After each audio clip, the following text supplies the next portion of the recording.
In the heart of Bhutan's spiritual land, where rivers carve prayers into stone and mountains touch the sky, a palace stands where history was born. This is Wangduechhoeling Palace, not just a home of kings, but the cradle of a nation's soul.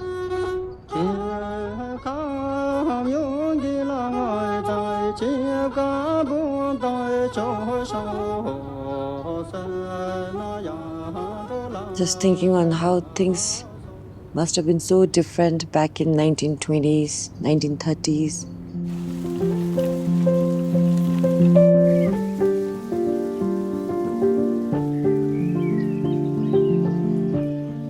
Kuzuzangpola, everyone. I am Denka, a Bhutanese travel vlogger. Behind me is the landmark where Bhutan's destiny was written not on the books, but on the walls of this beautiful palace.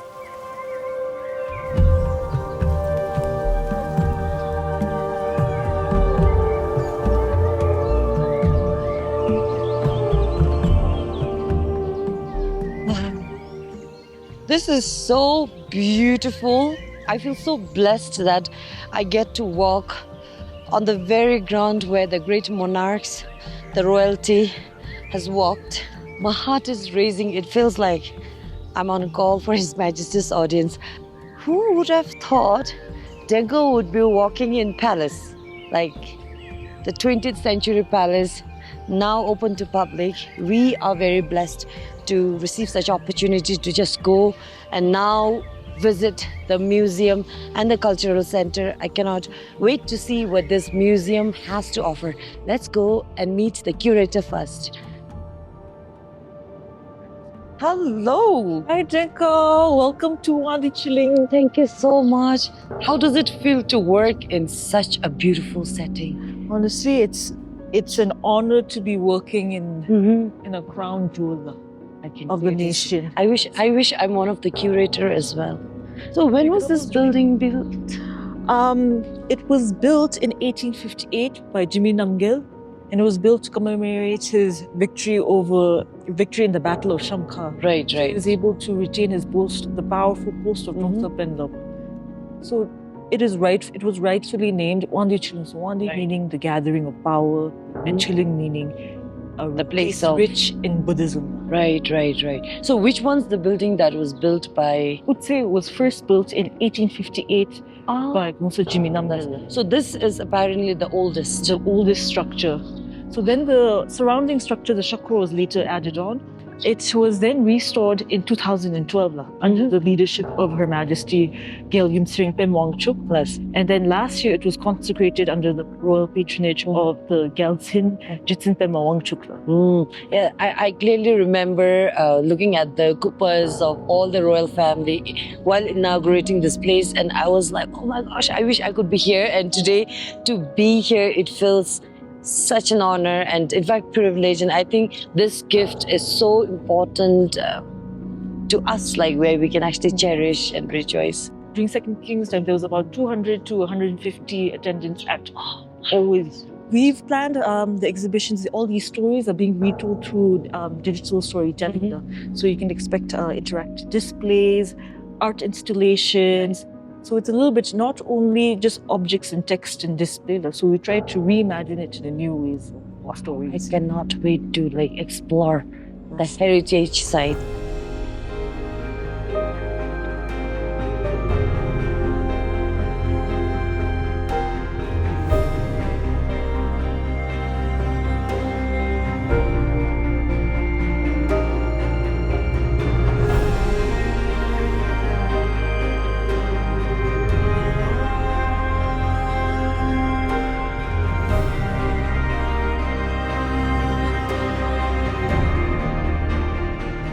Wow, I don't feel like I'm somewhere in a museum. This is so modern. Yes, I hope you enjoy this.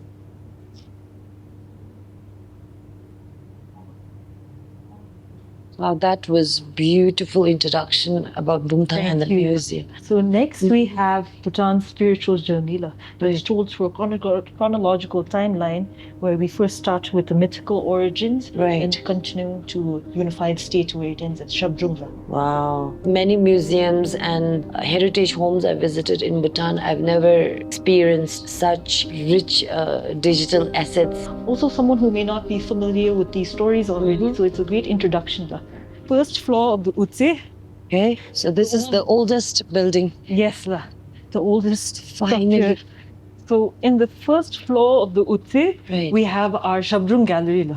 Oh, so this building is more than Jigme Namgyel. Yes, over here we focused on the Tshering. So this art installation is a metaphor on the different laws. So the religious laws is represented by the silk scarf. Gyalyum Singye Nyashi Chedin Dagi Difi Semedi Ani Be Sishunibin. So this is our arms and armory gallery. So all the artifacts that you see here are original to the palace. Have you ever seen a kupa of Desi Jigme Namgyel, Dinka? A kupa of Desi Jigme Namgyel. Seriously? So there are no accounts or no imagery on Desi Jigme Namgyel. No Cooper. Yes, sadly no photographs. So this is why we chose to represent Jigme Namgyel as Tepnakpola. So it was advised by his root guru Janchup Tsondru to wear black, to have a black steed, and that's how we represented him as a black. Really, and that's why the name Tepnakpo. Yes, that came from. These galleries are still under progress, and later on we're going to create this as House of Wangchuck Gallery, and it'll be dedicated to our 5 Drugyalpos. Wow, this is so beautiful. I mean, there's something about the colors, and you normally don't find colors and arts like this. It was restored to what it was originally was. Just imagine, like, the first Drugyalpo literally walking past this door, like, touching with his hand, like this door, and just, like, enter inside. And today we get to do this. So this is actually where Yumpim Dichin and Yumpim's children would have lived. There's a chula. Just thinking on how things must have been so different back in 1920s, 1930s. Now you see road, car, buildings across Chamkhar River. And back in times, it must have been like lush green forest, no airport, forget about the road, and things would have been so different. Like farmers working for like buckwheat plantation. This is just my wildest imagination. Must have been so peaceful. It's perfect watchtower to actually see whole stretch of the valley from here. It's a perfect avenue. The queens must have beached into Doma and just binge watched people across this valley.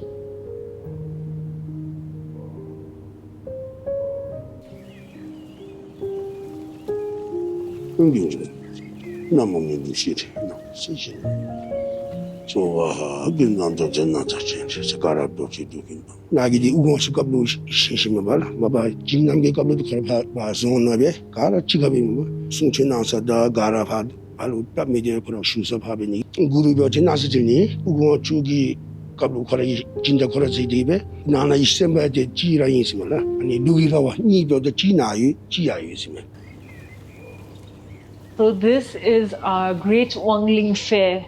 So it was initiated by the second king in 1937, and it drew crowds from all over Bhutan as well as Tibet and India. And also like different games. Yes. Look at the pillow fight, horse riding, the wrestling, the bullfights. And there's also a lottery happening. This is so much like National Day celebration where we have lottery. So movie seems like it exists even during Second King time. This is strong, they look so huge, tall, and also big. Very big, exactly, very big. I was looking for that word. So this is our star artifact, Right. Zashigomang. So this particular one is Guru Padma Sambhava copper colored palace wanda. Right. They used to take it out for statues as well. Right. So historically, why the Trongsa was made was because of rough terrain. People didn't have enough time to or the access to visit temples. Right. So instead the temples came to the people. How fancy and pampered people were in olden times. There's only 44 that was documented. 44 in Bhutan. Not for there's a 34 that's documented in country, but counting some other pieces that are outside the country, the cloth cover piece that was that came with the Tashikomang. Oh, so this is Tshering cover. I thought it must be like Zemgi cover. And you also see some alphabets. Yeah, the craftswoman actually wove her name into it. And usually in any type of work, we never see the Jen being acknowledging herself, being acknowledged. She must have been the famous Indian designer, Manish Malhotra, where she left her own signature of her. So we have the family tree of the Wangchuck dynasty, presenting all our kings. So this is the room right before you enter the king's chambers. So visitors would have been waiting here before they received an audience with the king. Decrees after receiving instructions from His Majesty. Taxes would have been taken record for, and cattle census would have been happening here. Also, the chamberlain also would be overseeing the work. And the Changap would also always be standing next to the king's door. Now it really feels like I'm entering His Majesty's chamber for audience. The most important room, the king's chamber. Wow, finally. So here we've recreated the king's room. The Bumtap elderly, they always remember the window would be, that small window would be open. So the king always had a view of the field. This is our gallery on Bhutan's tax system. So we have all the different kashos and they also have seals. So here for children and visitors, we have the difference of what the different seals means. Oh, this is interesting. So over here, this is also a small little activity that we have. So this is how I would Here we have our small little exhibit on coinage in Bhutan. And it goes all the way back to the samatangs that were first hammered in 1700s. Ah, right. So this is a tanka of J in Tyler. And it's an incredible piece because you see embroidery work as well as the applique work. So this statue of Guru Padma Sambhava was actually found in the Utse. But it was in pieces and some of it was also missing. So we intend... I see. Take a closer look. The cha is being sculpted in wood. So it was intentional to use another material. We used wood to show the distinction between what was the original piece and what was created new. Guru Singye, the 8 manifestations of Padma Sambhava. And these were also all found at the palace. All palace materials. Yes. So we have these audio pods that have poems and songs that were composed for Wangduechhoeling and also Bhutan. Oh, okay. So for example, we have a song of Ajuomo. I mean, I've been to many studios, but never into very open studio and classic Bhutanese studio life.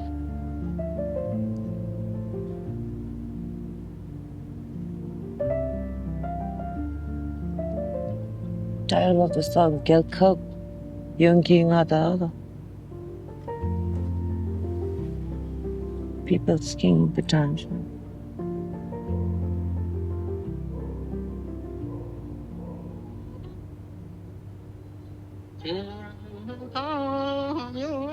Oh.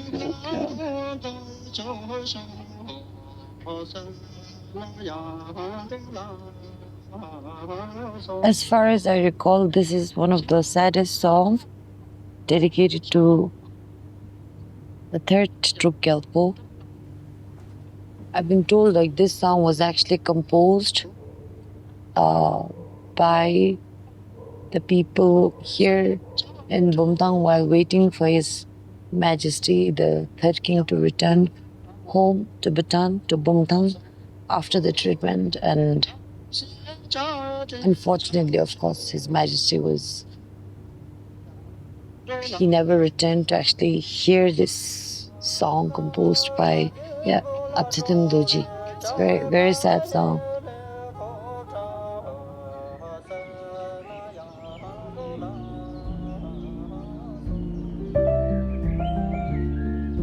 So as promised by the curator Hatso, we are on the way to Linkabatu, very excited to experience the archery match as planned by the executive director himself. So sir, what should I expect from this experience?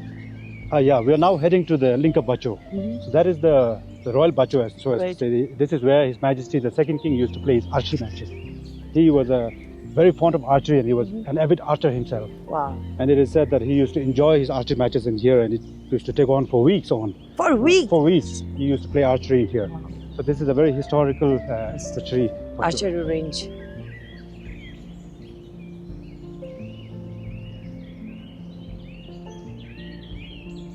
That's it? More and release.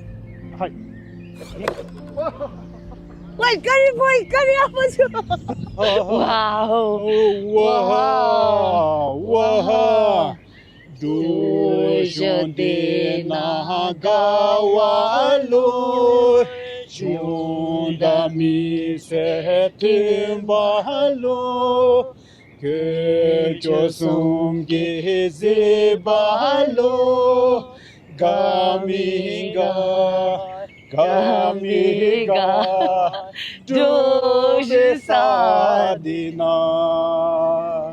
So, after spending one day of my life here at Wangduechhoeling, there were so many highlights for me, starting from the king and queen's chamber. I mean, I literally got to enter in the room where historic decisions were made. So what was very emotional for me was revisiting the legacy of especially that song that was dedicated for third king, and also spiritually it was very enriching, and I came out so blessed today to get blessing from the very sacred Guru Rinpoche. What makes this place so special is also embracing digital technology and also being very inclusive. You can actually access in this museum on wheelchair. How special. So this palace is definitely takes us back to the history and also defines the future of Bhutan. So ever grateful to Her Majesty Aji Tshering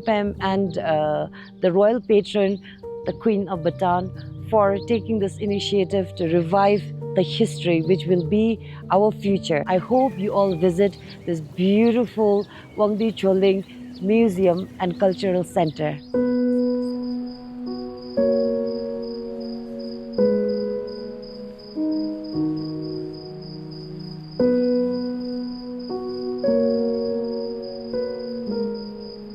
As the sun sets behind the sacred walls, I'm left with a heart full of gratitude, not just for the stones that built this palace, but for the kings who built a nation.